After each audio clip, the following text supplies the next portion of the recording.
A former soldier and his German Shepherd sat in silence outside a small grocery store on a cold Montana morning, when the dog suddenly froze, ears up, eyes locked on something in the distance.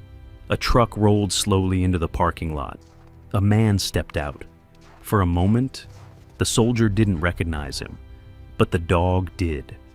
Why would someone spend months searching across states just to find a man who didn't want to be found? And what happened years ago in a mountain valley, that made this reunion feel like more than chance. After the war, he lost everything. And sometimes, God doesn't answer. He sends someone back. Before we begin, tell me, where are you watching from today? Drop your country in the comments below. And don't forget to subscribe. Early October settled over Livingston, Montana, with a dry, biting cold that crept through quiet streets, as if the town was simply waiting for winter to arrive. Coulter Hayes sat outside a small grocery store on Park Street, shoulders slightly hunched, hands tucked deep into the sleeves of a worn beige canvas jacket that had weathered more years than he could remember. He was in his mid-40s, tall but lean in a way that spoke of exhaustion rather than discipline. His face carried sharp lines, defined cheekbones, a strong jaw softened by a thin, uneven beard threaded with early gray. His hazel eyes, once steady and alert, now seemed distant, as though they were always fixed on something just beyond the world in front of him. People passed him every day. Some slowed for a second, most didn't. To the town, Coulter had become something familiar, but unacknowledged, like a bench that had always been there, or a sign no one read anymore. He wasn't loud, he wasn't trouble. He was simply gone. In a way people didn't question anymore, but it hadn't happened all at once. There had been a time when Coulter moved with certainty, when his posture held weight, when his voice carried quiet authority, when his eyes took in every detail of a room without hesitation. War had not taken that from him in a single moment. It had taken it slowly, over time, leaving pieces behind until what remained no longer fit anywhere. The nights were where it showed the most. Sleep never came whole. It arrived in fragments, 30 minutes, maybe an hour, before something pulled him back. And when it did, it wasn't rest that followed. It was sound, metal striking against metal, a distant shout that never finished, the low, vibrating pressure of something about to break apart. Sometimes it wasn't the sound that woke him first. It was the smell, burnt oil, dust, and something metallic he could never forget. Coulter would wake with his chest tight, breath shallow, fingers already gripping at the ground or the edge of whatever he had been lying on, as if the present might slip away if he didn't hold it in place. His body reacted before his mind could catch up, as though it still believed it had never left. And every time, before the panic could take full shape, there was Briggs. The German Shepherd sat a few feet in front of him now, steady and alert, his posture calm in a way that seemed deliberate. Briggs was 5 years old, strong and balanced, with a thick coat of deep black along his back and rich brown across his chest and legs. His amber eyes held a kind of focus that felt almost human, watchful, patient, never wavering. There was nothing restless about him. He had been trained once. That much was clear in the way he moved, the way he watched, the way he waited. But whatever training he had come from, whatever commands he had once followed, had long since become something else. Briggs didn't follow orders anymore. He stayed with Coulter, no matter where Coulter went. When Coulter's breathing turned uneven, Briggs would step closer, pressing his head gently against his hand or leg. Not forceful, not urgent, just enough to remind him where he was. When Coulter's hands began to shake, Briggs remained still, giving him something solid to hold on to. And when the memories came too quickly, too sharply, when the past pushed too hard against the present, Briggs was always the first to bring him back. No noise, no commands, just presence. People in Livingston remembered when they first saw them together. It had been months ago. Coulter had arrived without warning, carrying little more than what he wore, with Briggs walking quietly at his side. He hadn't introduced himself. He hadn't explained anything. He had simply stayed. He tried at first. A few days at a lumber yard on the edge of town, long enough to learn the rhythm, not long enough to keep it. A mechanic shop after that. 5 days before he stopped showing up. It wasn't that he didn't know how to work. It was that something in him couldn't hold on to a place for long. Noise built too quickly. People stood too close. Silence stretched too far. And eventually, every place became something he needed to leave. So he settled into something quieter, something in between. The owner of the grocery store, Marlene, noticed him before most people did. She was in her late 50s with short silver blonde hair and a posture that spoke of years spent standing her ground without needing to raise her voice. There was a steadiness to her, someone who had seen enough of life to recognize when not to ask questions. She wasn't the kind of person who said much, but she never forgot him. Every morning, she would leave a small paper bag just inside the doorway. Some days, it was bread. Other days, a sandwich or a cup of coffee. She never handed it to him directly. She never made a point of it, and Coulter never asked. But each time, he gave a small nod in her direction, barely noticeable, but consistent. And each time, Briggs would glance toward the door for a brief moment, as if acknowledging something Coulter could not quite express. It became a quiet routine, one of the few things that didn't change. The bond between Coulter and Briggs was the only thing that remained steady. Everything else had thinned out over time. There were moments, small ones, that almost went unnoticed. Coulter would look down at Briggs, and something in his expression would soften. Not a smile, not quite relief, but something close to remembering what those things felt like. Those moments never stayed long, because the war had not ended for him.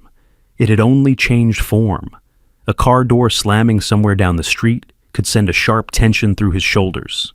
The metallic clatter of carts outside the store could freeze him in place.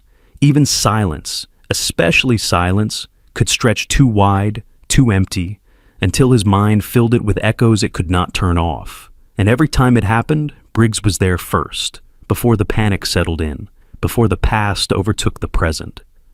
Briggs saw him, not the man people passed without noticing, not the version he tried to hide, but the one still standing, still holding on. No one else in Livingston truly saw Coulter Hayes anymore, but Briggs never stopped, and sometimes that was the only reason he was still here. Wade Mercer had started looking for Coulter months earlier, not out of duty, not out of curiosity, but because something in him refused to accept silence as an ending. He was 46, broad-shouldered and solid in a way that came from years of discipline rather than age. His movements controlled, deliberate. His hair was dark with streaks of gray at the temples, cut short, practical. A trim beard followed the sharp line of his jaw, and his eyes, deep-set, steel blue, carried a kind of steadiness that didn't come easily. Wade was not the kind of man who chased ghosts. He believed in facts, in outcomes, in things that could be proven. But Coulter Hayes had never been just a fact to him. They had served together years ago, in a place neither of them spoke about anymore. There had been one night, one moment, that stayed with Wade more clearly than anything else.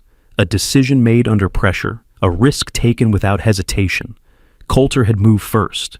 Wade had made it out because of it. That kind of debt did not disappear with time. It settled somewhere deeper, shaping the way a man looked at the world.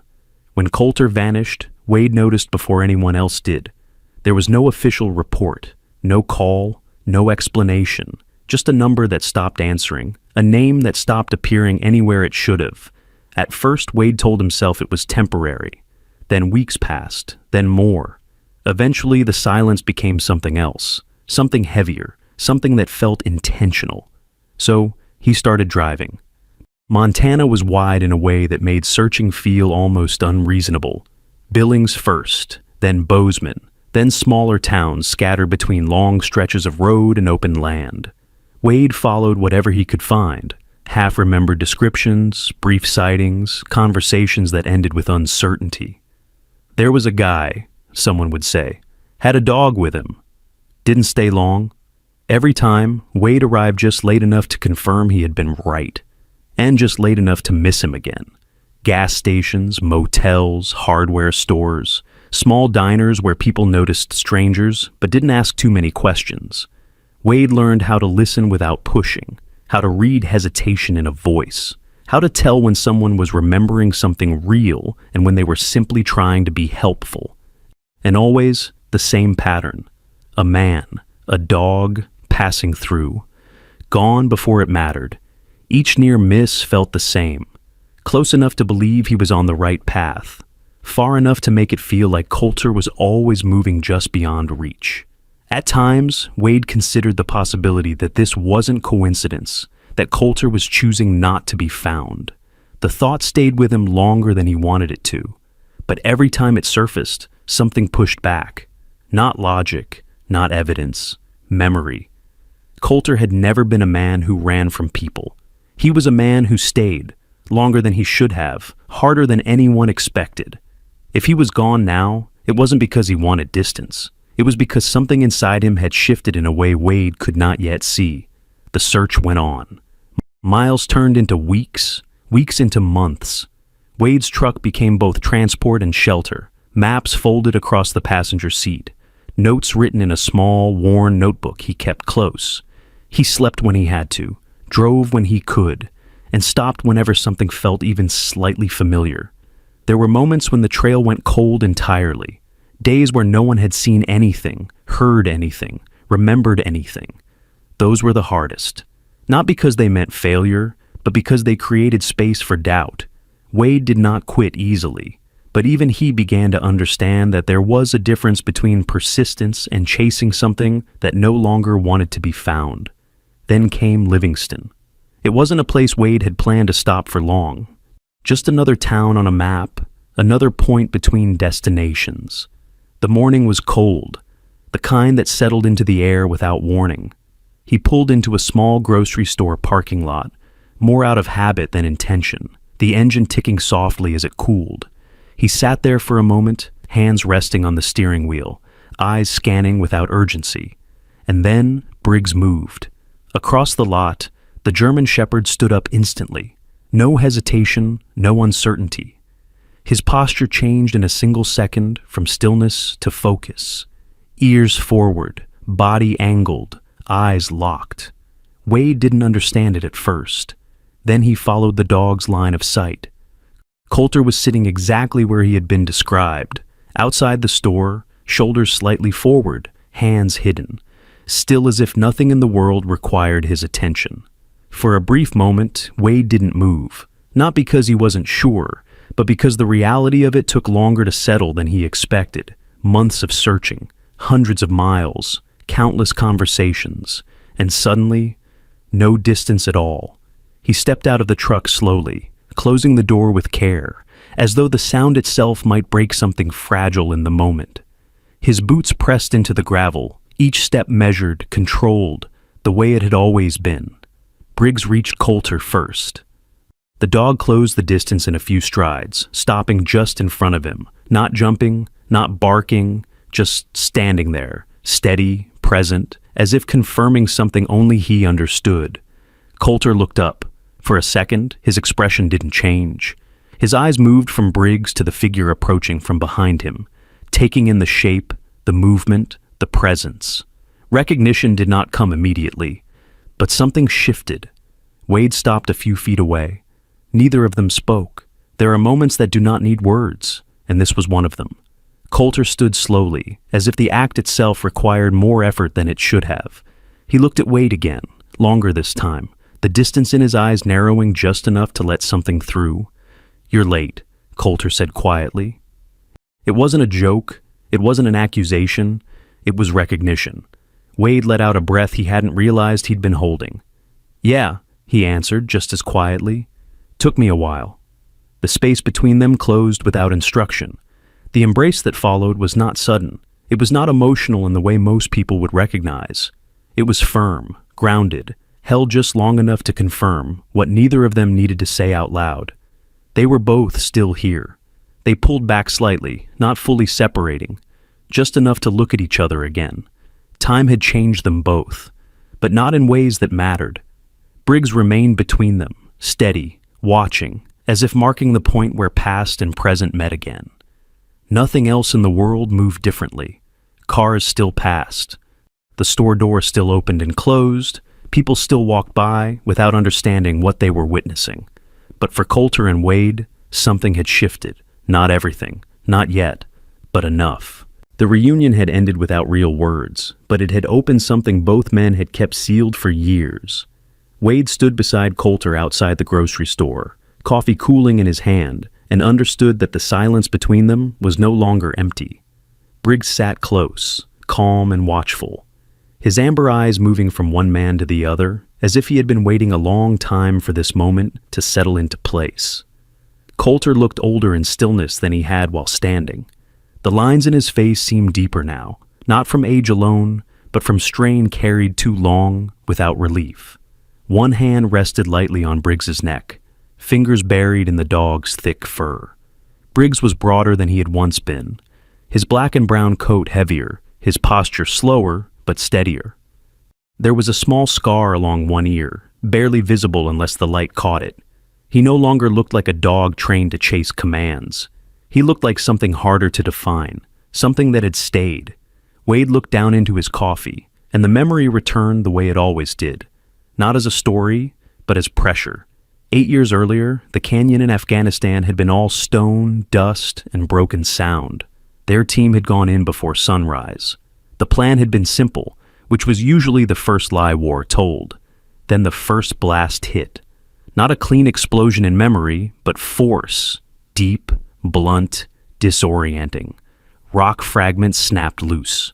Gunfire followed almost at once, ricocheting through the canyon walls until direction meant nothing. Orders collided over the radio. Pull back, move, confirm. Someone shouted. Then the signal broke apart. Wade had turned to reposition and lost his footing.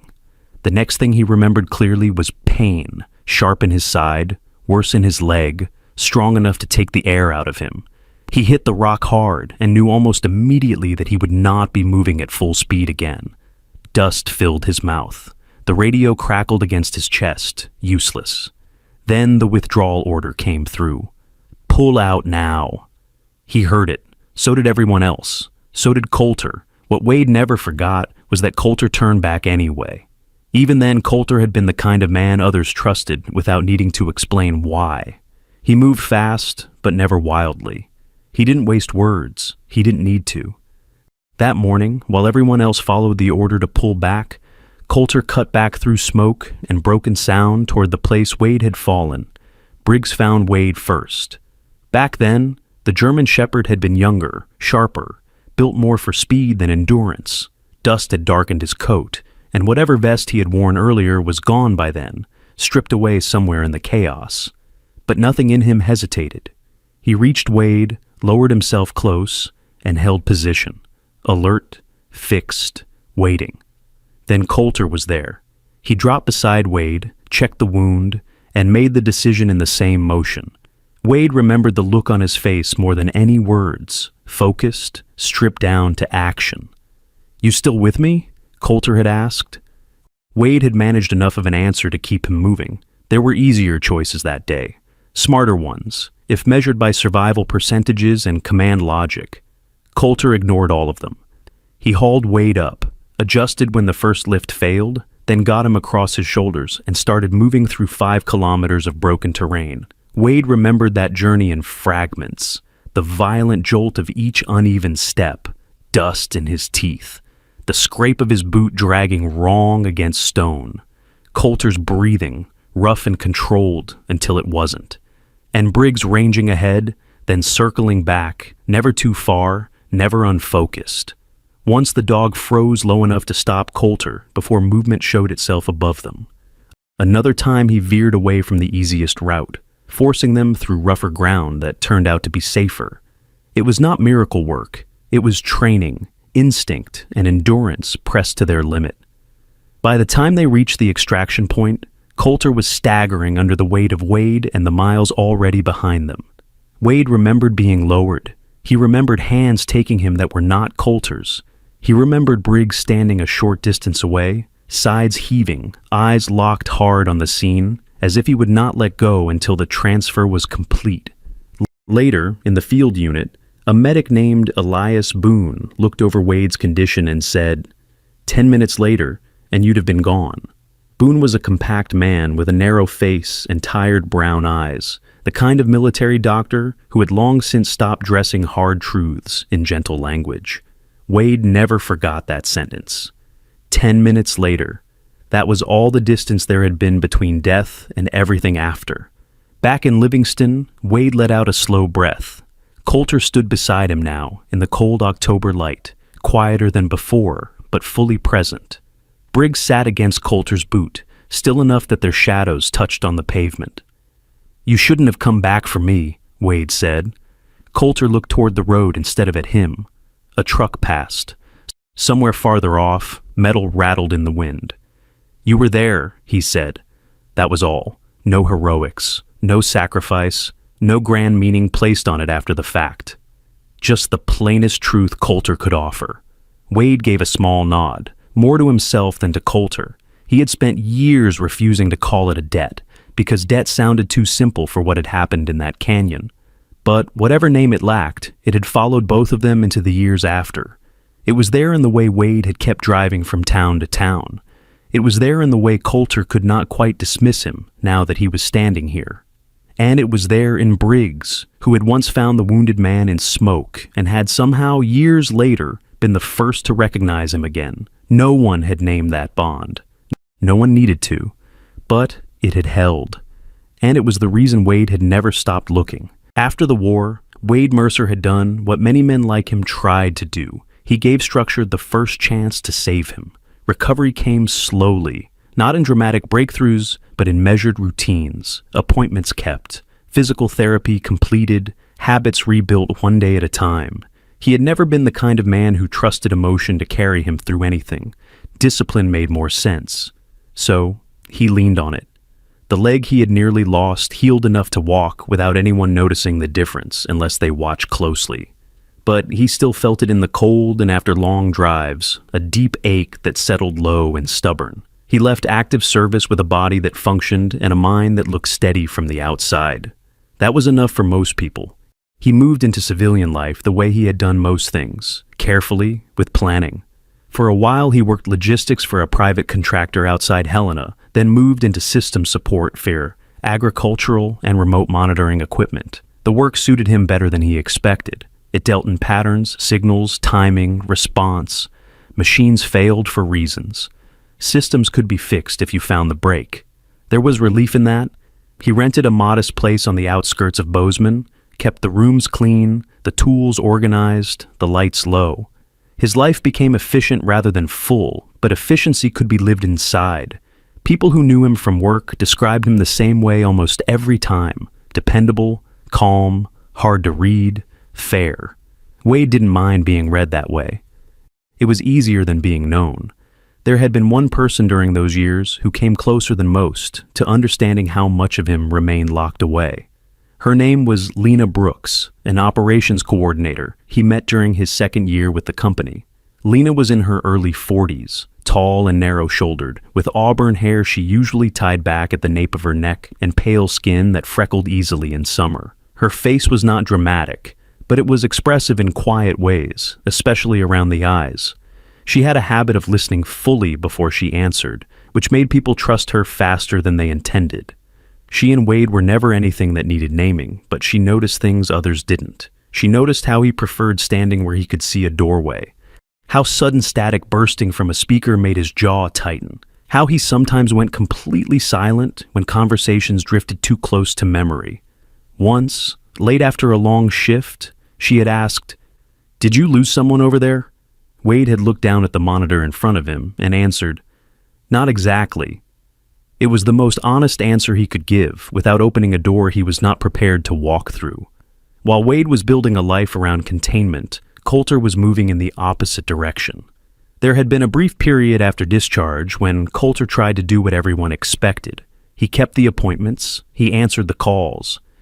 He sat in rooms that smelled faintly of coffee, disinfectant, and old carpeting, while men and women with professional patience asked him to describe what he was feeling. He was never rude. That was part of the problem. He would sit there, shoulders squared, jaw set, giving just enough to be told he was making progress. But nothing in him believed that language could hold what had happened. The words felt too clean. The rooms felt too controlled. Every question seemed to arrive from outside the reality it was trying to touch. Briggs was with him even then. He was younger in those years, narrower through the chest, quicker in his movements, more reactive to changes in sound and pressure. But his attention was already fixed where it mattered most. If Coulter shifted, Briggs noticed. If his breathing changed, Briggs was already rising before anyone else in the room understood what was happening. A therapist in Colorado Springs once told Coulter, "That dog reads you faster than people do." The woman's name was Dr. Miriam Vale, a trauma clinician in her 60s with close-cropped white hair and a soft, weathered face. She dressed simply, spoke gently, and never filled silence too fast. She had spent years working with veterans, and it showed in the way she avoided the polished language of recovery. She did not promise healing. She only spoke of management, of survival, of reducing harm. Coulter respected her more than he wanted to. But respect was not enough to make him stay. He lasted 4 months in the program. After that, he stopped going. The decision was not dramatic. No explosion, no final argument, no moment where he declared himself done. He simply missed one appointment, then another. Then he changed numbers. Then he left town. It was easier than explaining why every attempt to reconnect him to ordinary life made him feel more absent inside it. He worked where he could. Construction in one town, loading docks in another, fencing crews, warehouse shifts, seasonal labor. He never stayed long enough to become familiar. Familiarity invited questions. Questions invited recognition. Recognition threatened the one thing he still believed he controlled: distance. There were practical reasons he became hard to find. Records closed. Temporary housing left little trace. Lists changed. Supervisors forgot him quickly because he gave them nothing to remember, except that he worked hard and left early. But there were personal reasons too. Coulter chose roads that kept him moving. He stopped using old contacts. He let previous connections go dark one by one. It was not that he wanted to hurt anyone. It was that being known had become exhausting. People always wanted a shape from him he could no longer hold. Wade searched during some of those years and failed, though he would not say it that way. There were too many gaps, too many sealed records, too many places where the trail stopped at the edge of privacy, policy, or a simple disappearance. Once he drove 3 hours to follow a lead in western Wyoming, only to learn that the man he'd heard about had left 2 days earlier. Another time he found a signed intake note from a short-term veterans housing office outside Missoula, but the line for forwarding contact had been left blank. It was not one failure. It was years of almost. And behind all of that stood a harder truth.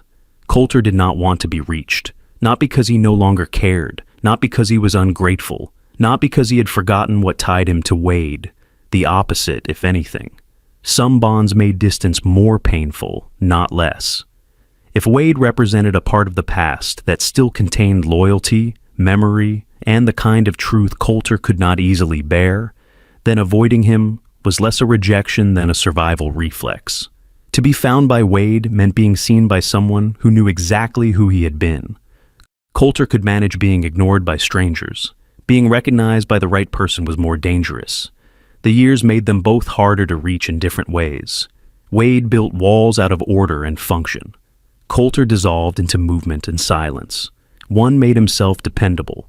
The other made himself difficult to follow. They did not fail to meet because one of them stopped trying. They failed because they were living in separate systems of survival, and those systems no longer touched. Only Briggs moved freely between them. He belonged to no paperwork, no closed file, no sealed record. He did not care about discharge categories, contact lists, or which town line had been crossed. He remembered through scent, through voice, through pattern. Human beings could disappear inside pride, trauma, distance, and time. Briggs could not. Wherever Coulter went, Briggs went too. Whatever Coulter refused to carry in words, Briggs carried in behavior. He was the only living thread that had remained unbroken from the canyon in Afghanistan to the bench outside the grocery store in Livingston. Back in the present, the weight of all that history sat quietly between the two men. Wade rested one hand on the hood of his truck and looked out toward the road. Coulter stood beside him with the paper sack Marlene had left on the bench, unopened in one hand. Briggs shifted once, then settled again at Coulter's leg. "I looked," Wade said. Coulter didn't answer. For a long time. Still nothing. But silence between men like them was never empty. Wade knew Coulter had heard every word. He also knew better than to demand a response simply because he wanted one. After a while, Coulter said, "I know." Wade turned and looked at him then. There was no challenge in Coulter's face, no apology either, just tired honesty. "I wasn't making it easy," Coulter added. "No," Wade said, "you weren't." That might have been the end of it. In another story, maybe it would have been. But Briggs rose then and stepped between them, pressing lightly against Coulter's knee before looking up at Wade. Not agitated, not urgent. Just present, as if to remind them both that whatever distance had stood between them, he had crossed it already. Wade let out a quiet breath, almost a laugh. "Only one of us stayed easy to find." This time Coulter did smile, though it barely lasted a second. It was enough. Neither road had led back cleanly. Too much had happened in the years between. Too many calls unanswered, too many towns passed through, too many pieces of each man hardened in different directions. But they were standing in the same place now. That did not erase the distance. It did not repair the years. It did not solve what came next. But it proved something both of them needed to know. The roads had failed. The bond had not. And only one creature in either of their lives had ever moved through those years without losing the trail. Briggs had never needed the world to make sense in order to keep going. Wade did not bring it up immediately.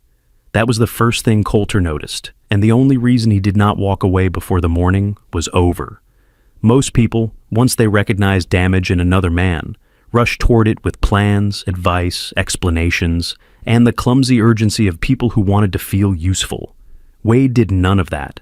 He stood there in the cold outside the grocery store, one hand resting on the hood of his truck, and let the silence settle without trying to own it. That restraint mattered more than either of them said out loud. By noon, the light over Livingston had turned thin and pale, the kind of mountain light that made everything look clearer and lonelier at the same time. Marlene had long since returned to her routines inside the store. Traffic came and went in small waves. A delivery van backed into the alley behind the bakery next door, rattling metal against metal. Briggs watched the street, then the truck, then Coulter again, as if he were quietly monitoring all possible directions at once. Wade finally spoke when it no longer felt like an interruption. "I've got a project," he said. Coulter didn't look at him. "That so?" Wade nodded once. "In the mountains, search and rescue training site, a few people, good equipment, a lot of land." Coulter's expression didn't change, but something in the set of his shoulders closed. Wade saw it happen immediately. The wall didn't slam down. It locked quietly. "No," Coulter said. It came fast enough that Wade almost respected the efficiency of it. No hesitation, no polite refusal, no curiosity. Just no. Wade let the answer sit for a second. "I didn't ask the question yet."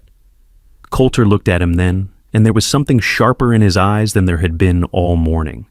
"You don't have to." Wade could have pushed.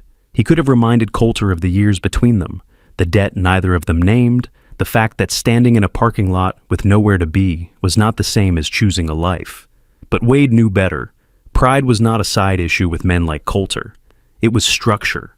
Damage could live inside it, but so could survival. Coulter stared out toward the road again, jaw tight. "I'm not looking for a favor." It was the closest thing to truth he had offered that day.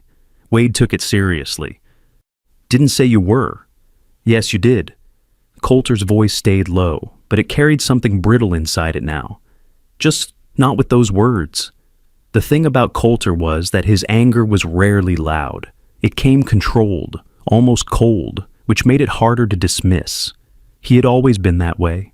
Even years ago, back when he still moved like a man certain of his place, he had not wasted energy on dramatic reactions. If something mattered, his face sharpened, his body went still. His words got shorter. Briggs rose at once, not alarmed, not defensive, just aware.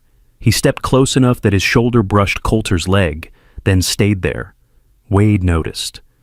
"I'm not trying to pull you anywhere," he said. Coulter gave a dry, humorless breath that did not quite become a laugh. That's exactly what this is. No, Wade said. It's me telling you where I'm headed next. That made Coulter pause, but only slightly. Wade went on. You say no, that's fine. You stay here, that's your call. I'm not arguing with you about your life in a grocery store parking lot. That line should have been cruel. In Wade's voice, it wasn't. It was plain, and that made it land harder. Coulter looked down at Briggs and ran one hand once along the dog's neck. The shepherd held still beneath the touch, his ears angled forward, his posture calm. The dog had always reacted differently from Coulter when possibility entered a space. Coulter narrowed. Briggs listened. Wade pushed off the truck and took a folded map from inside the cab. He didn't hand it over. He opened it against the hood and tapped a point west of Livingston, near the mountain edge where roads stopped being roads and became routes people only followed if they meant to. Training grounds up here, he said. Old private property. Restructured it 2 years ago. It's not military. It's not some polished corporate thing either. Rescue drills, terrain response, cold weather search patterns, some communications testing. Coulter said nothing. It's not a job offer, Wade added. I'm driving up there tomorrow. You want to see it? See it. You don't. You don't. That should have ended the conversation. Instead, it changed it. Coulter's eyes shifted to the map, whether he meant them to or not. He looked at the road line first, then the elevation markings, then the note Wade had made near one bend in the route. Briggs leaned forward slightly as if following the movement. There's a team? Coulter asked. A small one. Doing what? Training, maintenance, equipment checks, rescue scenarios when weather turns. Wade folded the map halfway, then stopped. Not everyone up there comes from clean backgrounds. Coulter gave him a look. That's supposed to help? No, Wade said. It's supposed to be true. For a while, that was all. Wind moved dust across the edge of the lot. Somewhere behind them, a screen door slapped shut. Marlene came out once to collect an empty crate, glanced their way, and wisely kept moving. There was enough human history standing beside Wade's truck to discourage small talk from anyone with sense. Wade knew the refusal still lived in Coulter. He could almost see it. But curiosity had entered beside it, and curiosity was harder to kill than pride. So he changed approach the rest of the way. There's a woman up there named Tessa Warren, he said. Former county SAR, mid-50s, tough as rusted wire, blonde hair gone almost white, keeps it cut short because she hates things in her face. Walks with a slight hitch in one knee from an avalanche break about 10 years back. Knows more about winter terrain than anyone I've worked with. Doesn't care what anyone's story used to be if they can pull their weight now. Coulter didn't say anything, but he was still listening. There's also a mechanic named Owen Pike, big man, early 30s, red beard, broad hands. Doesn't say much until he trusts someone. Lost his younger brother in a backcountry storm and never quite got over the fact that no one reached him in time. That's why he stays. Says machines are easier to trust than people, but he keeps showing up for both. Wade folded the map fully this time, and there's no one up there waiting to save anybody. That one finally made Coulter look at him directly. Wade held the look. You hear me? Coulter did.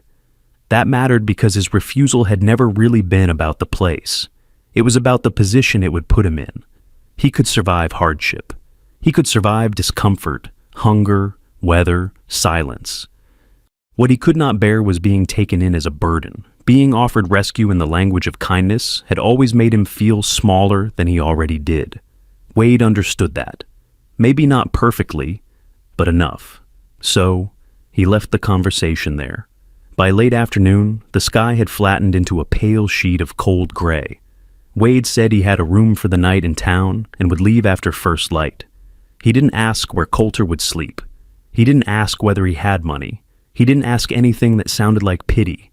He only said, I'll be at the turnout west of town at 7. If you're not there, I go.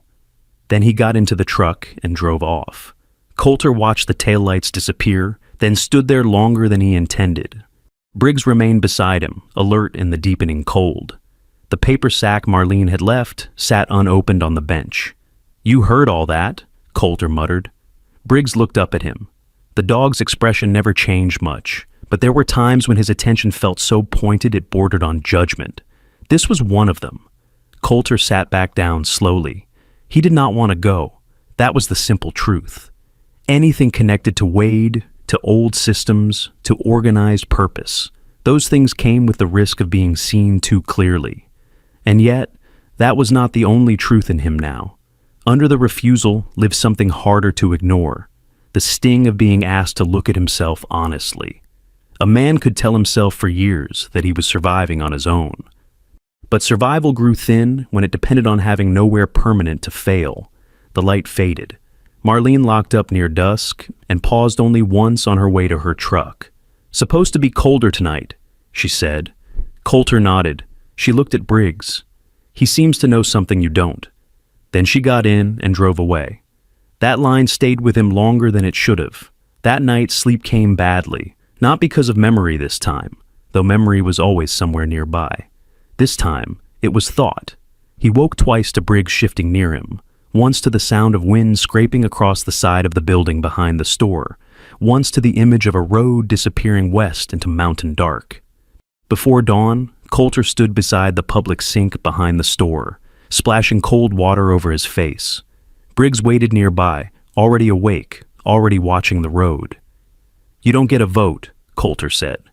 Briggs stood. That was the answer. By the time the first light touched the edge of town, Coulter was walking west with the dog at his side.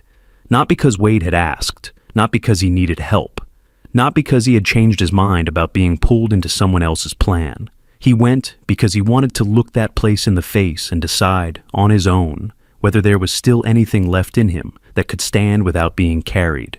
And Briggs, from the first step, walked like he had known all along that this was the road they were taking. The road into the Absaroka foothills narrowed long before it turned difficult. By the time Coulter and Briggs reached the turnout Wade had mentioned, the light had barely cleared the eastern ridge, leaving the valley in a cold, silver-blue wash. Frost clung to the grass in the shadows. The mountains ahead looked close enough to touch and far enough to swallow a man whole if he stepped into them without purpose. Wade was already there, leaning against his truck with a paper cup in one hand and a thermos on the hood. He did not look surprised when Coulter arrived. He only straightened, glanced once at Briggs, and said, "You found it." Coulter gave no answer beyond a short nod. He had walked most of the way in silence, with Briggs setting an even pace beside him, never pulling ahead, never lagging behind. The dog looked almost energized by the higher air and the sharper smells coming off the pines. His ears shifted constantly. His nose worked the wind. If Coulter carried doubt into that morning, Briggs carried none. The drive from the turnout to the training ground took nearly an hour. The road turned to gravel, then to a rough mountain track cut along a slope lined with lodgepole pine, rock outcroppings, and early season snow tucked into the darker hollows. Wade drove carefully, one hand steady on the wheel, the other occasionally pointing out a wash section of road or a deadfall that had been cleared recently. Coulter said little, but he was watching everything, where the radio repeater stood on a ridge, how the tire marks split near a service trail, where the drainage channels had been reinforced after runoff. He hated that his mind still did that. He hated even more that it felt natural. When the facility finally came into view, it did not look like anything built to impress. That mattered immediately. It sat in a broad clearing ringed by pine and broken rock, enclosed by practical fencing more for order than security. There were several low metal-sided buildings, one equipment shed, a communications mast, a marked landing area flattened into packed gravel and snow, and a field wide enough for vehicle drills and winter rescue exercises. A pair of snowmobiles sat under a lean-to beside a tracked utility vehicle. Two pickups were parked near the main structure, both scarred by use rather than polished for display. Everything about the place suggested function first, pride second. Coulter stepped out of Wade's truck and felt the old reaction hit him before he could stop it.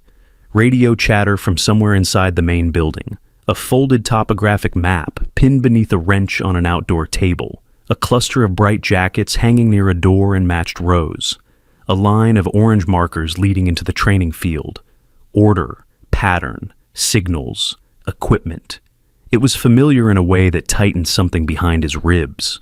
Briggs moved first, not away from him, but outward, taking in the perimeter with measured attention. He crossed a few yards into the yard, stopped, lifted his head, and sampled the air as if sorting the place into categories: vehicles, fuel, snow, human scent, old metal, cooking grease from somewhere inside. Nothing in his body suggested alarm. That helped more than Coulter cared to admit. The first person to approach them was Tessa Warren. Wade had described her well, but not fully. She was in her mid-50s, tall and spare, her shoulders narrow, but held with the hard balance of someone who had spent years on unstable ground. Her hair had once been blonde and now sat close to white, clipped short around the ears and neck. A weather-browned face framed pale gray eyes that missed very little. She wore a dark canvas jacket over thermal layers and moved with the slight hitch Wade had mentioned, though it didn't slow her enough for pity. Tessa looked first at Wade, then at Coulter, then at Briggs. "So, this is the man who doesn't like invitations," she said. Coulter's eyes narrowed slightly. Tessa lifted one hand. "Good. Means you're probably not here to waste anyone's time." Then she crouched just enough to let Briggs decide the distance between them. "And this one's the smarter half." Briggs stepped forward, sniffed once at her glove, and accepted her presence without warmth or resistance. "That's about as friendly as I trust on first meeting," Tessa said, rising again. "We'll call it a win." There was no softness in her, but there was no performance either. Coulter respected that immediately. People like Tessa did not ask for stories before they offered judgment. They watched first. Wade led them across the yard. Owen Pike emerged from the equipment shed, carrying a drone case in one hand and a coil of cable in the other. He was exactly the kind of man Wade had described, broad through the chest and back, early 30s, red beard thick along the jaw, face open in a way that made him look younger until he stopped smiling. His hands were massive and scarred across the knuckles, the hands of someone who fixed machines in weather that had no sympathy for skin. He wore a knit cap pushed back from his forehead and moved with careful economy, like a man who had learned not to waste strength after losing too much of it to grief. "Owen," Wade called. "This is Coulter." Owen shifted the drone case to his other hand and gave a nod. "Morning." That was all. No probing questions, no too-long handshake, no soldier-to-soldier performance. Coulter appreciated that too. Inside the main building, the air smelled of coffee, battery packs, wet canvas, and the faint ozone scent of charging equipment. Maps covered one wall. A weather monitor blinked near the window. Portable radios sat in a charging rack beside labeled bins for med gear, ropes, beacon units, and cold weather packs. Coulter took it all in at once and felt something uncomfortable happen inside him. Part of him wanted to leave immediately, and another part had already started understanding how the place worked. Wade must have seen both reactions fight across his face, because he said nothing for the first few minutes. He let Tessa explain the day's schedule instead. Training run in the upper snow line if the wind held. Comms check at 11. Drone mapping pass before noon. A weather front due by late afternoon. The language was ordinary for them. For Coulter, it pressed against old muscle memory in ways that made the room feel narrower than it was. He lasted maybe 20 minutes before he started calculating the cleanest exit. He could leave without causing offense. Say the place looked fine. Say it wasn't for him. Walk back down the road with Briggs and let Wade keep whatever this was separate from him. Then Wade said, quietly and without turning it into a moment, "I need you to look at something. Not join us, not help me rebuild your life, not you belong here, just that." Coulter looked at him. "What?" Wade nodded toward the drone case Owen had set on the central table. "Signal issue, keeps dropping out over the north slope. We've changed the antenna alignment twice, swapped batteries, re-ran firmware. It still loses feed where it shouldn't." Owen opened the case and lifted out the aircraft. A rugged multi-rotor built for terrain mapping, its landing arms scratched, its housing marked by actual use. "It's not dead," he said, "just wrong, like it's seeing something the rest of the system isn't." That line landed deeper than Owen intended. Coulter stepped closer before he could stop himself. He did not do it as a favor, he did it because the problem had shape, and shape gave him something to hold. He checked the mount points first, then the signal housing, then the cable run where Owen had reseated the connector. He asked for the last 3 flight logs. Tessa slid the tablet over without comment. The entries showed the same failure zone, a signal collapse near the North Ridge, inconsistent but repeatable. Coulter studied the map, then looked out the window toward the communications mast. "Your relay angle's fine," he said after a moment, "but the terrain isn't." Wade stayed quiet. Coulter zoomed in on the contour lines. "The drone isn't losing itself. It's dropping into a shadow pocket when it banks here." He tapped the screen. "Ridge blocks the line just long enough to make the handoff fail." Owen frowned. "We tested from the ridge." "Not in the same pass angle," Coulter said. "You tested the machine. You didn't test the path." It was the first time that morning his voice had carried instruction instead of resistance. They took the drone out 10 minutes later. The cold had sharpened. Wind moved low over the clearing, carrying fine grains of old snow against the packed ground. Briggs followed without needing to be called, pacing just outside the cluster of people as the aircraft lifted. Owen managed the controls. Wade watched the tablet feed. Tessa stood with one hand on her radio, eyes on the ridge. Coulter stood beside the track line markers, focused not on the drone itself, but on its relationship to the terrain. He watched the angle, the timing, the lag in the response when Owen banked over the north cut. "There," Coulter said. "Bring it lower before the turn. Don't let it climb into the dead space." Owen adjusted. The feed flickered once, then held. Wade looked at the screen, then at Coulter. "Run it again," Coulter said. They did. Same route.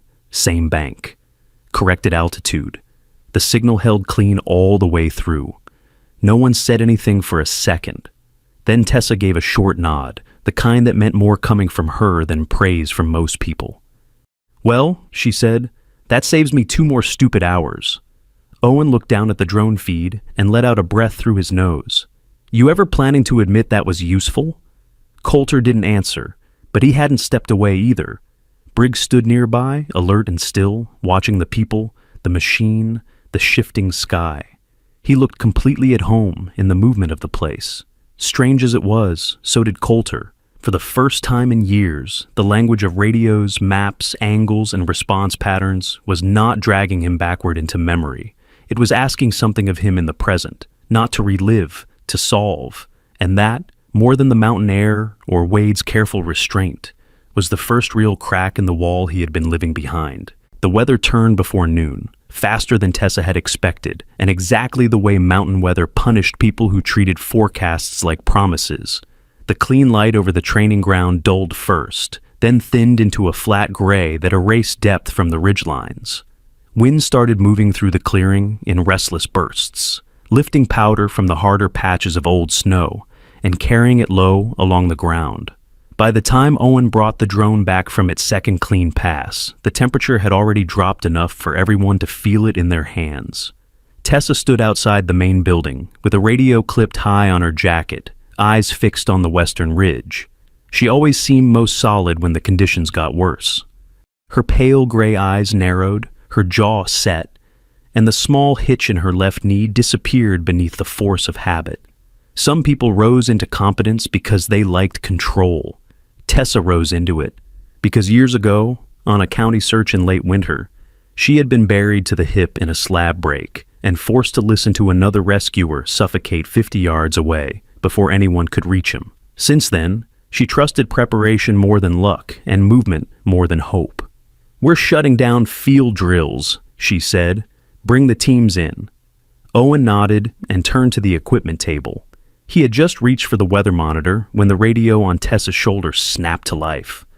The voice on the other end was broken by static, clipped by wind, but urgent enough to sharpen everyone in earshot. 3 hikers, north drainage, overdue since 0900, 1 beacon ping, then nothing. Weather rolling in fast. Local deputy can't get visual, requesting support. For half a second, no one moved. Then the place changed. The training ground stopped being a facility and became an operation. Radios were lifted, maps spread flat, batteries checked, vehicle keys grabbed. Tessa was already moving, already assigning positions. Owen turned from mechanic to field support without wasting a breath. Wade stepped into the flow, as if he had been waiting for the system to become real. Coulter felt it hit him in the same instant. Not the mission.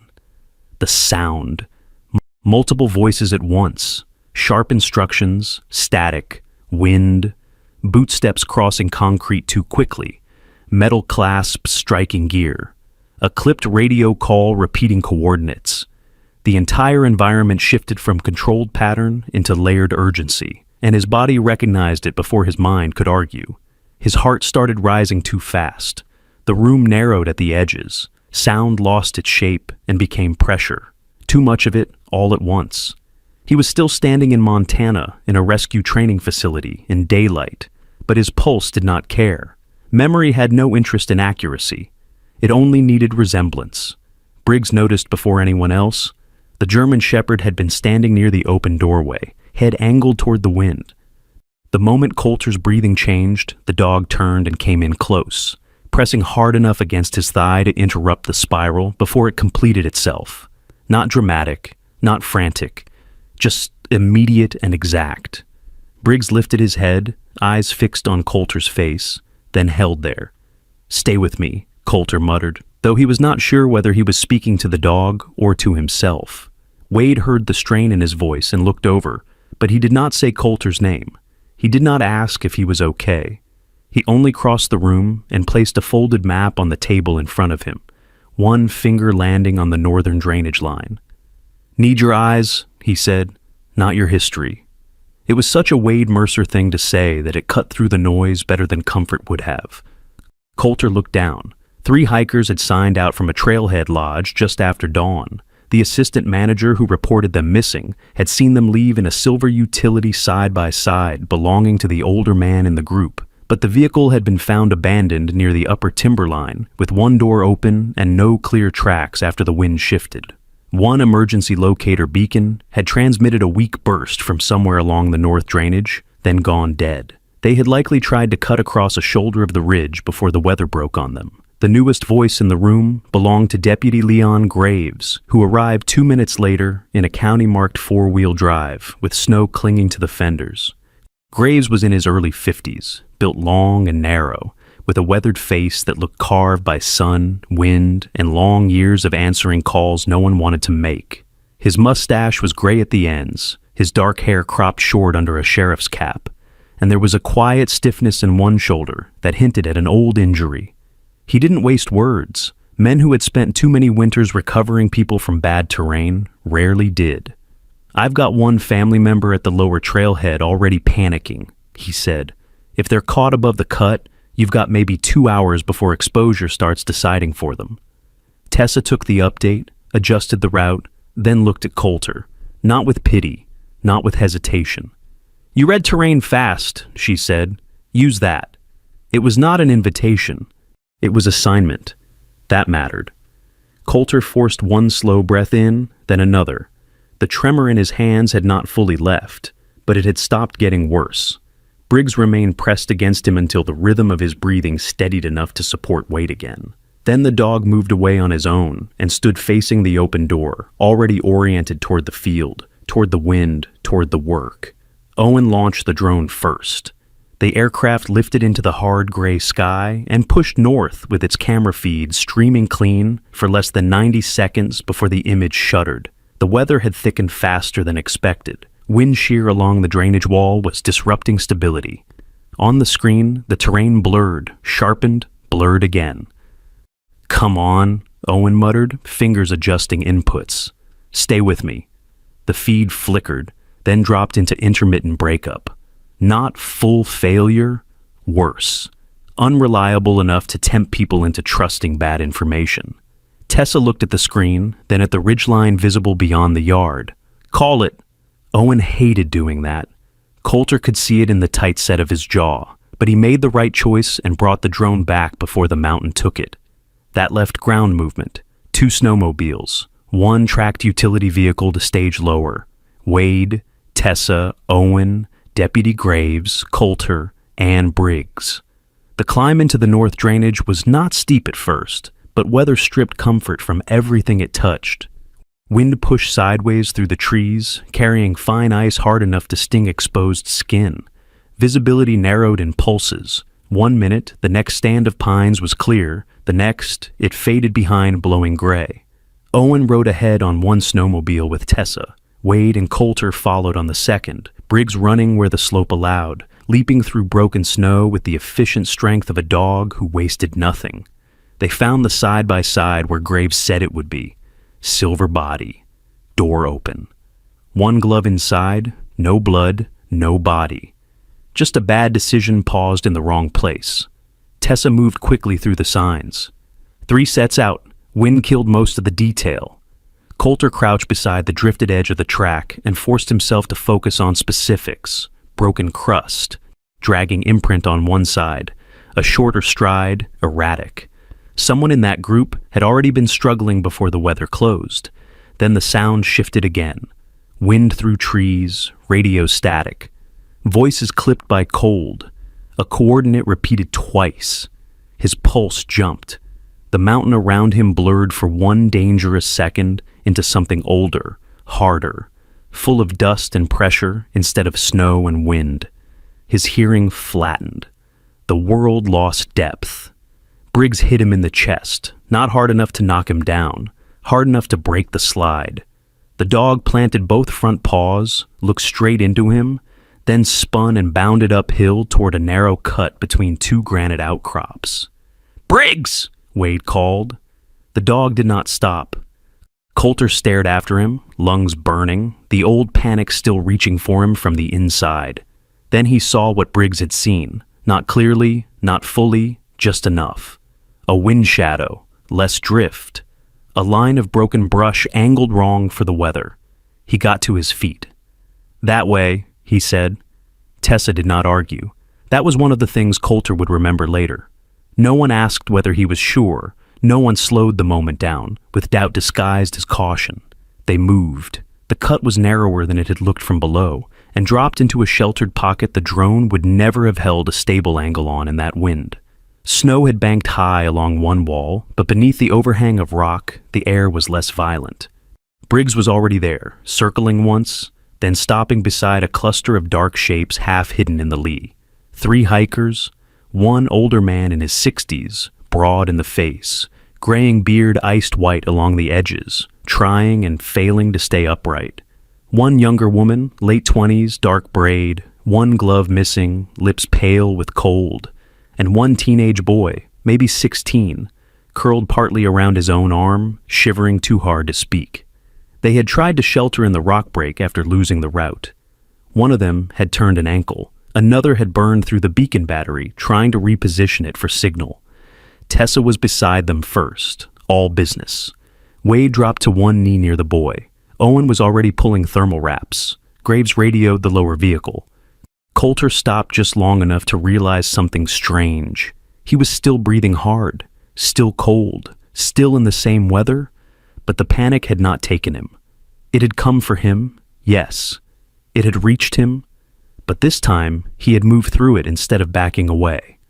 The older man looked at Briggs and said through chattering teeth, "That dog found us." Coulter looked at the shepherd, snow caught along his chest and legs, ears forward, body still humming with alertness. "Yeah," Coulter said quietly. "He did." By the time they got the hikers down to the staging vehicle, the temperature was dropping toward dangerous levels. Tessa later said, another 30 or 40 minutes in that wind, and the youngest one might have stopped being able to walk at all. No one called it dramatic. No one needed to. Back at the facility, after the county med unit had taken over and the mountain had finally disappeared behind full weather, Coulter stood outside under the overhang with Briggs beside him. Snow hissed lightly across the packed ground. Wade came out and stopped a few feet away. "You okay?" he asked. It was the first time all day he had used those words. Coulter looked out into the white and thought about what had happened in the drainage, about the sound, the rush, the break, the dog, the choice. "I was there," he said after a moment, "and I stayed there." Wade understood. He nodded once. For the first time in years, Coulter had not outrun the memory. He had walked straight through it, and on the other side of it, someone was still alive. The storm held through most of the evening, pressing snow and wind against the buildings, until the entire training ground seemed to shrink inward around its own lights. By nightfall, the rescued hikers were gone, the county med unit had cleared out, and the machinery of urgency had settled into that strange quiet that follows competent work done under pressure. The radios had gone still. The snowmobiles sat under their lean-to, crusted white along the skids. Meltwater dripped from the tracked vehicle in slow, cold taps. Inside the main building, the air was warmer now, heavy with coffee, wet wool, and the low hum of equipment left charging for the next day. Coulter stood near the far window with Briggs beside him, one hand resting on the dog's back, looking out into weather that had turned the world beyond the glass into nothing but moving white. He should have left before dark. That had been his intention from the beginning. See the place. Prove he did not belong to it. Walk away while the choice still felt clean. But the rescue had disturbed something deeper than routine. It had not fixed him. He knew that. A single mission did not repair years of damage. Still, he had crossed a line inside himself, and knew it. He had been useful. Worse than that, he had felt right while being useful. That truth unsettled him more than the panic had. Wade found him there an hour later. He was carrying 2 mugs, both chipped around the rim from long use, and moved with the same measured quiet he had kept all day. He handed one to Coulter without comment, then stood beside him at the window. For a while, they only watched the storm. "When I first bought this property," Wade said at last, "there wasn't much here except one collapsed outbuilding, an old service road, and enough bad wiring to burn the rest down if I'd been stupid." Coulter gave a faint glance sideways, but said nothing. Wade went on. "People think projects start because someone has a clear vision. Most of the time they start because something keeps bothering you long enough that eventually you stop ignoring it." That was closer to confession than Wade usually came. The truth, when it came, did not arrive dramatically. It came the way practical truths often did, plain, direct, and late enough that they could no longer be mistaken for strategy. "This place wasn't random," Wade said, "and it wasn't charity." Coulter looked at him then. Wade did not break eye contact. "I didn't build it for you," he said. "Not in the way you think, but I built it because I knew there were men like you, men who could still do the work if somebody stopped trying to save them long enough to let them prove it." That landed hard, not because it was cruel, but because it was exact. Coulter stared at the steam rising from his mug. "You could have said that in Livingston." "No," Wade said. "You would have heard the wrong part." He was right. Coulter knew it instantly. In the parking lot outside the grocery store, anything that sounded like rescue would have turned into insult before it ever reached understanding. At the time, he would not have been able to hear the difference between being needed and being offered a softer place to fall. Wade set his mug down on the windowsill and leaned one shoulder against the wall. "You think I brought you up here to hand you something," he said. "I didn't. I brought you here because I knew if this place had any value to you at all, you'd have to find it yourself."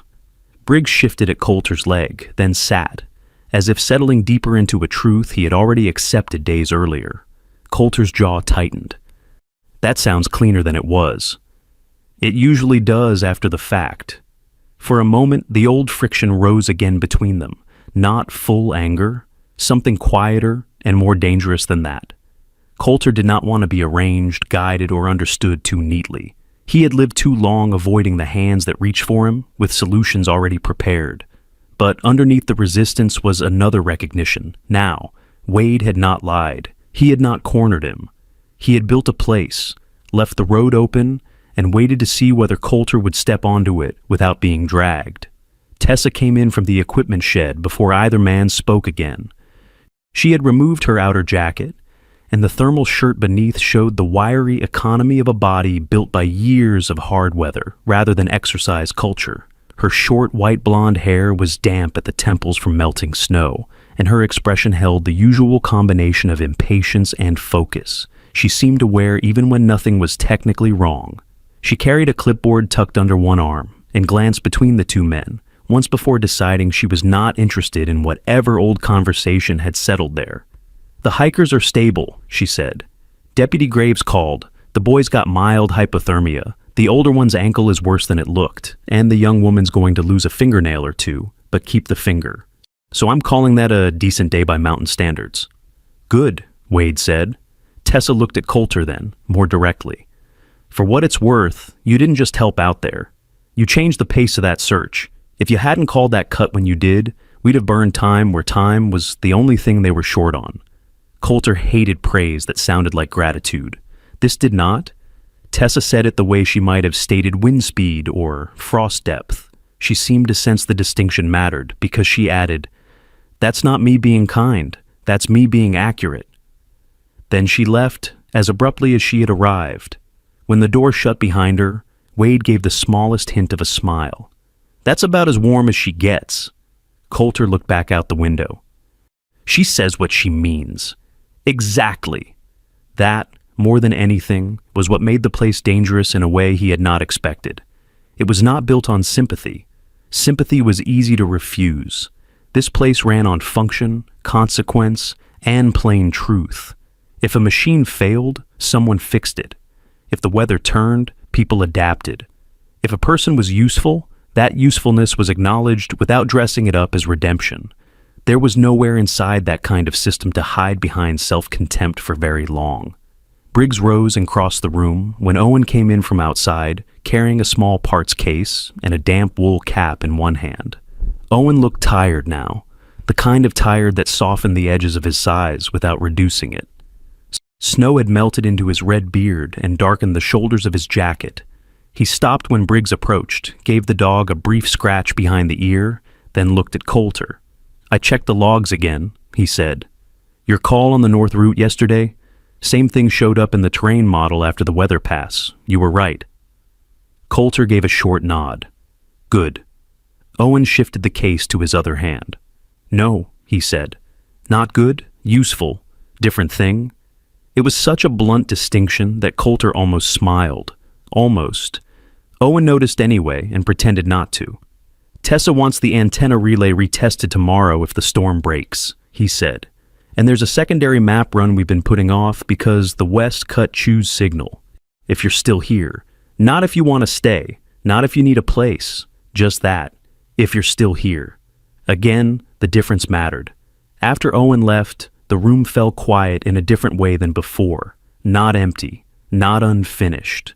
Coulter looked down at Briggs. The dog's coat was drying in uneven waves, dark fur lifting slightly along the shoulders. He had moved through all of it. Parking lots, broken jobs, cold nights, bad rooms, mountain roads, the edge of panic, the center of a rescue, without once demanding that the world explain itself before he chose his direction.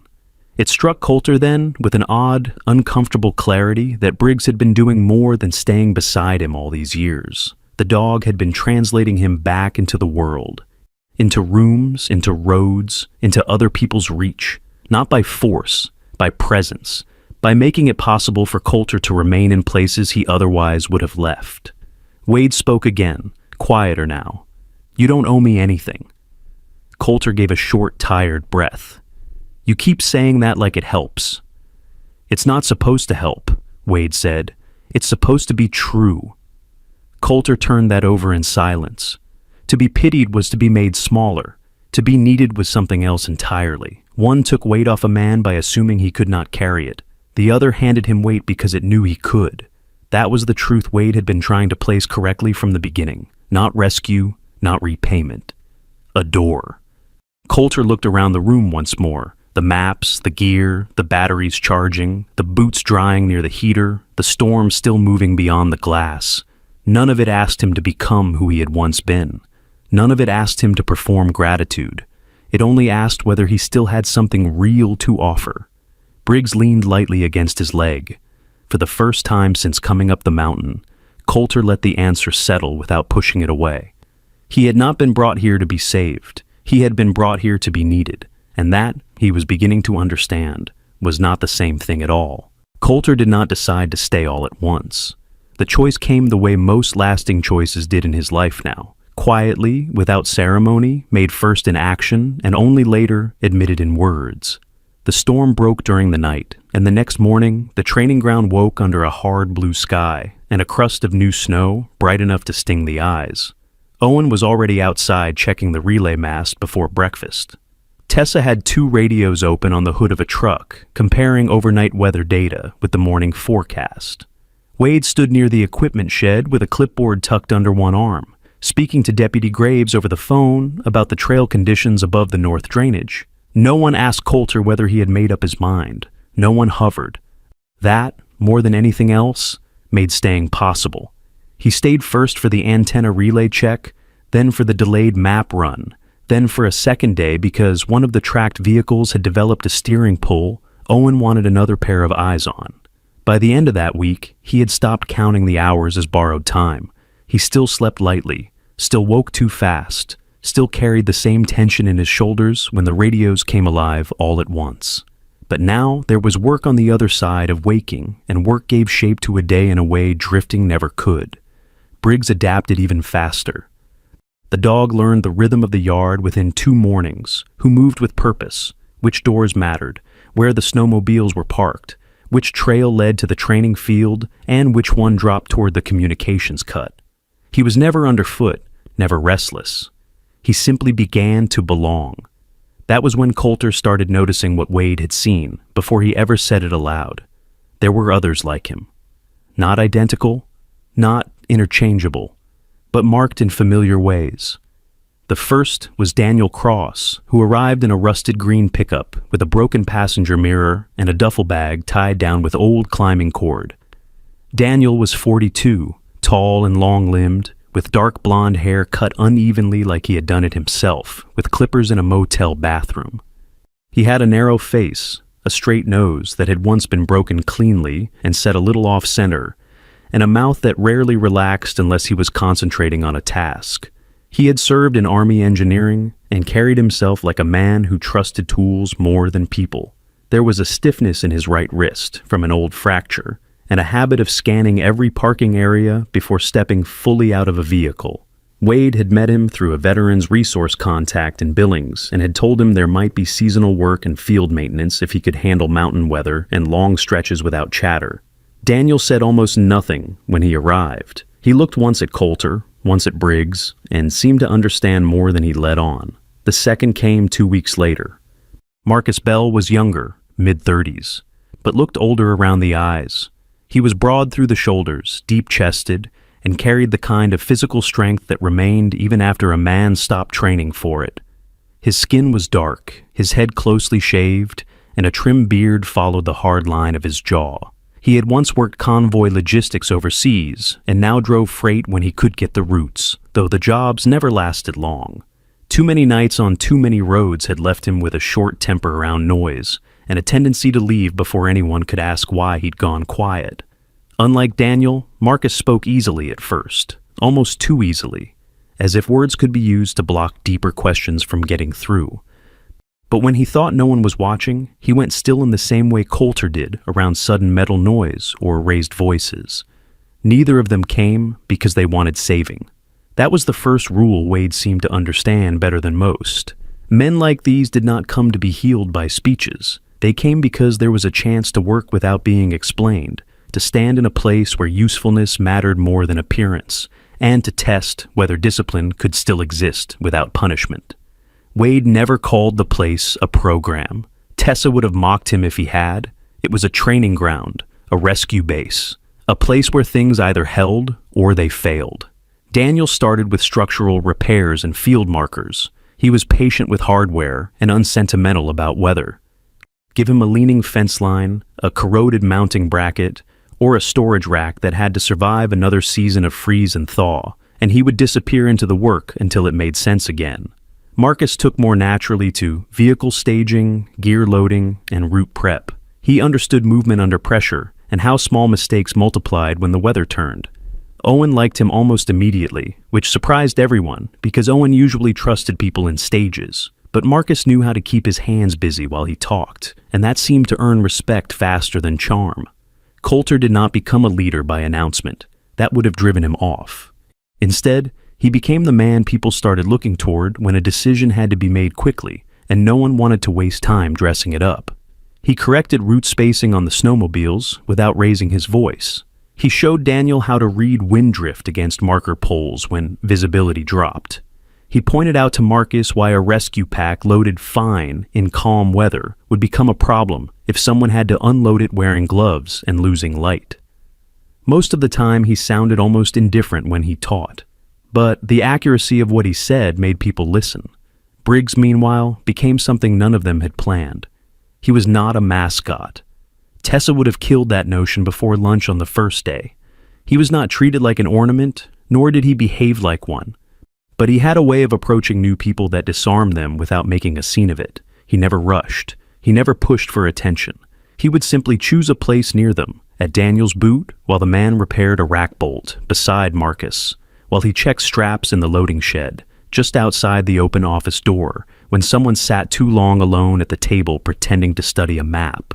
Briggs did not ask anything from anyone.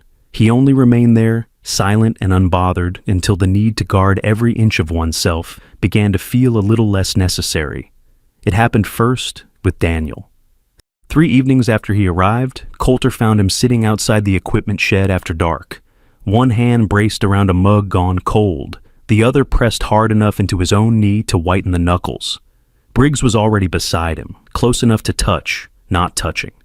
Daniel looked up once and said, "He always does this?" Coulter leaned against the shed wall and said, "Only when he thinks somebody needs the company." Daniel stared at the dog for a few more seconds before exhaling. "Smart dog?" It was the first relaxed sentence he had spoken since arriving. With Marcus it was different. Marcus laughed more, carried noise better, and hid what hurt him under movement. But one morning, a dropped steel coupling hit concrete in the maintenance bay, and for half a second, Marcus froze so completely it was like someone had switched him off. Briggs crossed the space before anyone else noticed, sat at his side, and looked up. Marcus blinked once, then twice, and whatever had seized him passed without becoming public. Later, he scratched Briggs under the chin and muttered, "You don't miss much, do you?" The dog accepted the remark like fact. The change in the place was gradual enough that no one trusted it at first.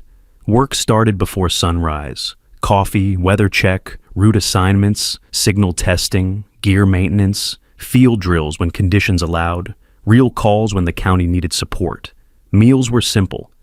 The heater in the main building clicked too loudly. Someone was always patching gloves, relabeling bins, drying boots, sharpening chains, replacing batteries. There was nothing sentimental about it, and that was exactly why it worked. Advice would have slid off men like Daniel and Marcus. Structure held. One afternoon, while Coulter and Wade were resetting avalanche markers above the west cut, Wade glanced downslope and said, "You see it?" Coulter followed his line of sight. Below them, Daniel was adjusting anchor poles with Owen, while Marcus checked the tracked vehicle inventory. Briggs moved between them in an easy line, pausing at each station as if taking attendance. "See what?" Coulter said. Wade drove the marker deeper into the packed snow. "This place stopped being mine a while ago." Coulter looked at him then, but Wade didn't elaborate. He didn't need to. Ownership was not the point anymore. Use was. Purpose was. If the place had begun as Wade's answer to a question he could never quite put down, it had become something else now, something larger than the man who bought the land and rewired the first building. By the time the first serious November cold settled over the valley, the training ground had changed in a way none of them would have admitted directly. It was still a working base, still rough around the edges, still demanding, but it had also become a place where men who no longer knew how to re-enter ordinary life could test a different way of standing inside it. Not through speeches, not through pity, not through the exhausted theater of pretending to be fine, through work, through discipline, through being expected to show up again the next day. Late that evening, after the radios had gone quiet and the snow had started falling in small, dry grains under the floodlights, Coulter stood outside the main building, while Briggs sat at his leg and watched Daniel and Marcus finish covering the equipment. There was no revelation in the moment, no sudden burst of peace. Only a quiet understanding that had arrived too slowly to be denied. He had stayed for himself, but he was remaining because this place no longer belonged to just one man's idea of rescue. It belonged to the ones who had not found their way back yet. And somehow, without ever saying so, Briggs had become the first thing that made many of them believe they still could. By January, winter had taken full possession of the valley. Snow lay deep across the clearing and packed hard along the routes between the buildings, the fences, and the training field. The pines stood dark and still beneath their white burden, and the mountains beyond seemed less like scenery now than permanent witnesses. The SAR ground no longer looked temporary in any way. Tracks crossed the yard before sunrise and were renewed again before noon. Smoke lifted from the vent behind the main building in a thin, steady line. Radios crackled on schedule. Engines warmed in the cold. What had once been a place held together by equipment, caution, and intention had become something stronger than infrastructure. It had become routine, and routine in winter was a form of belonging. Coulter Hayes stood in the yard with his gloves tucked into his coat pocket and watched the morning begin. He had changed in small ways first, the kinds of ways only someone paying attention would have noticed. He no longer positioned himself automatically at the far edge of a room. He slept inside more nights than out. He answered direct questions without always shortening them into single words. The deep fatigue had not vanished from his face, and his beard still grew in rough and uneven along the jaw, threaded with early gray, but his eyes no longer looked as if they were fixed somewhere beyond the present. They were here now, not all the time, but enough. Briggs sat beside him in the snow as if he had been built for this exact winter and this exact yard. He was broader now than he had been in the early chapters of their life together, his black and brown coat thick against the season, his amber eyes clear and patient.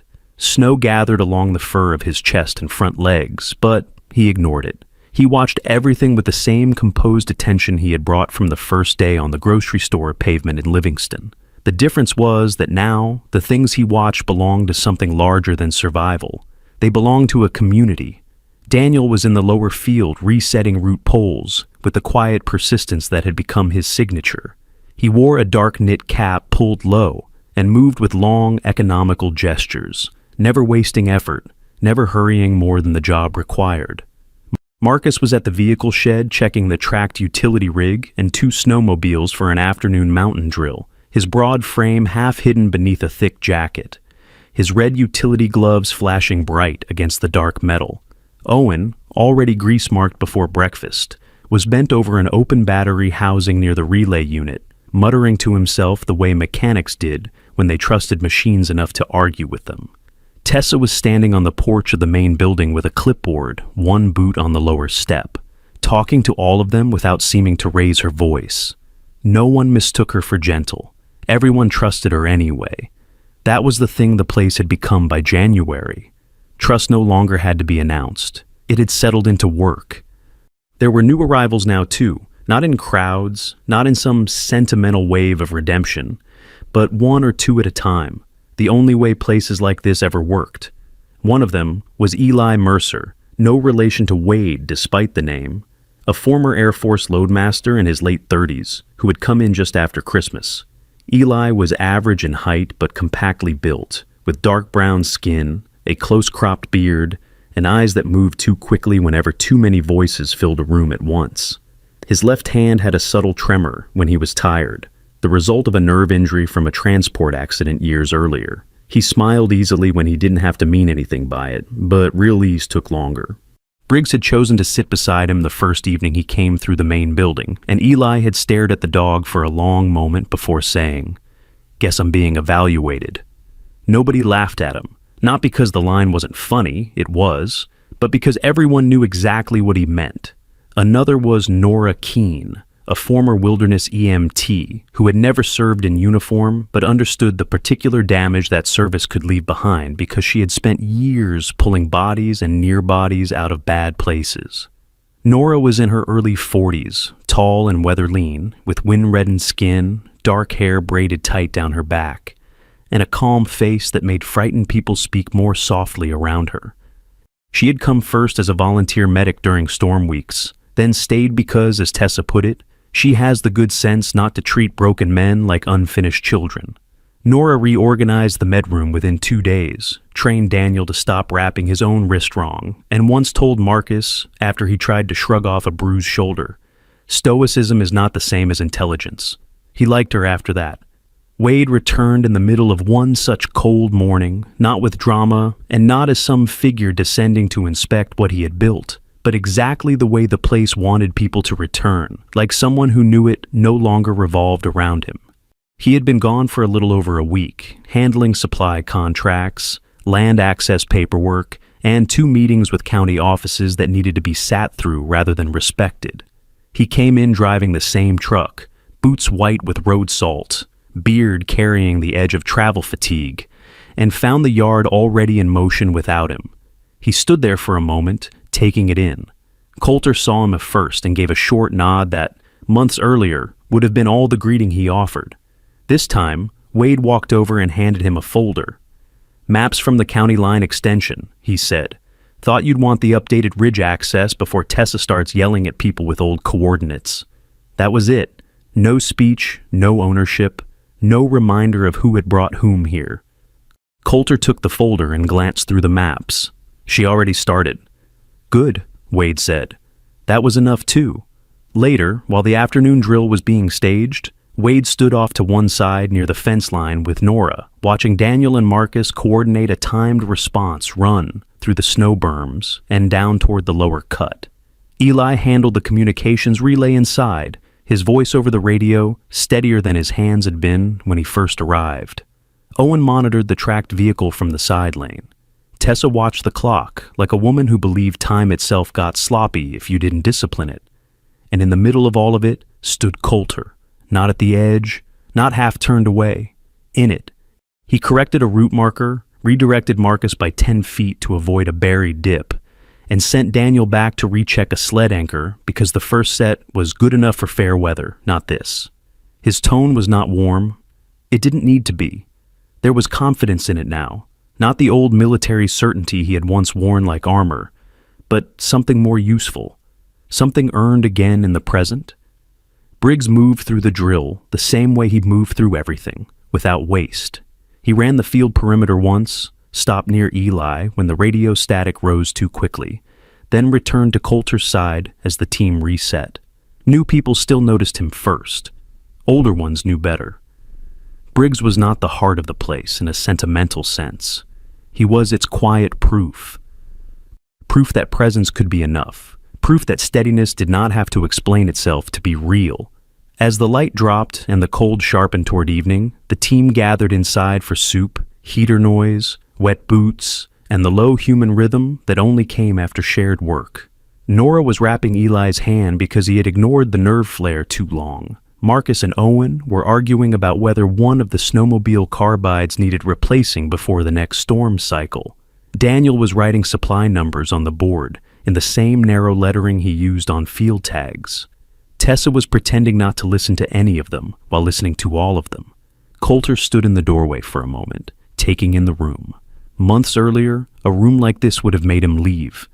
Too many voices, too much pattern, too much proof that other people belonged to one another. But now the noise did not press him out. It held him in place. Wade came up beside him and followed his gaze. "You ever think it'd look like this?" he asked. Coulter considered the question seriously. "No," he said. Wade nodded once, as if that answer was better than optimism. Outside, the valley had gone blue with evening. Snow reflected the last of the light back into the yard. Briggs came and sat beside Coulter, pressing lightly against his leg the way he had done in parking lots, on mountain trails, in bad rooms, and beside rescue vehicles. The gesture had not changed. What it meant had. Coulter looked across the training ground through the open door, at the marker poles, the shed lights, the tracks crossing the snow, the people inside behind him still moving through their small tasks. He was no longer the man sitting outside a grocery store waiting for days to end.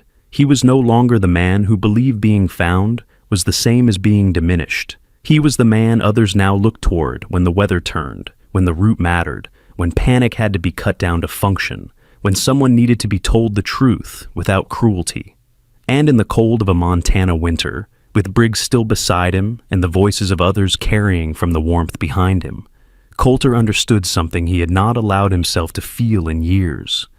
He was not standing outside life anymore. He was inside it, And for the first time in a very long time, he was not alone. Sometimes miracles do not arrive like thunder. Sometimes they come quietly, through a loyal dog, an old friend who refuses to give up, or a place where broken people learn how to stand again. Coulter's story reminds us that healing is rarely sudden, but purpose can return one step at a time. In everyday life, God often works through ordinary acts of kindness, steady presence, and the people He places in our path. If this story touched your heart, please share it with someone who may need hope today. Leave a comment below and subscribe to the channel. And before you go, may God bless you, strengthen you, and fill your home and heart with peace.